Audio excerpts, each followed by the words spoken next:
வங்கதேசத்தில் ஷேக் ஹசீனா கட்சியினருக்கும் போலீசாருக்கும் இடையே ஏற்பட்ட பயங்கர மோதலில் 4 பேர் உயிரிழந்தனர். இதையடுத்து அங்கு ஊரடங்கு உத்தரவு பிறப்பிக்கப்பட்டுள்ளது. வங்கதேசத்தில் ஷேக் ஹசீனா தலைமையிலான அவாமி லீக் அரசுக்கு எதிராக கடந்த ஆண்டு ஆகஸ்ட் மாதம் நடைபெற்ற போராட்டத்தை அடுத்து பிரதமர் ஷேக் ஹசீனா பதவி விலகினார். உயிருக்கு அச்சுறுத்தல் ஏற்பட்டதை அடுத்து அவர் இந்தியாவில் தஞ்சமடைந்தார். இதனைத் தொடர்ந்து முகமது யூனஸ் என்பவரின் தலைமையில் இடைக்கால அரசு அமைந்தது. முகமது யூனஸ் தலைமையிலான அரசு ஓராண்டை நிறைவு செய்ய உள்ள நிலையில் அங்கு மாணவர்களின் அரசியல் கட்சியான தேசிய குடிமக்கள் கட்சி சார்பில் பல்வேறு இடங்களில் பேரணிகள் நடத்தப்பட்டு வருகின்றன.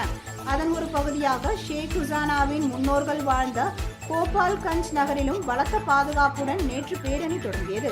அப்பொழுது அங்கு திரண்ட அவாமி லீக் கட்சியினர் பேரணி சென்றவர்கள் மீது தாக்குதல் நடத்தியதுடன் வாகனங்களை தீக்கிரையாக்கினர். மேலும் பேரணிக்கு பாதுகாப்பாக சென்ற காவல்துறையினர் மீதும் அவாமி லீக் கட்சியினர் தாக்குதல் நடத்தியதாக கூறப்படுகிறது.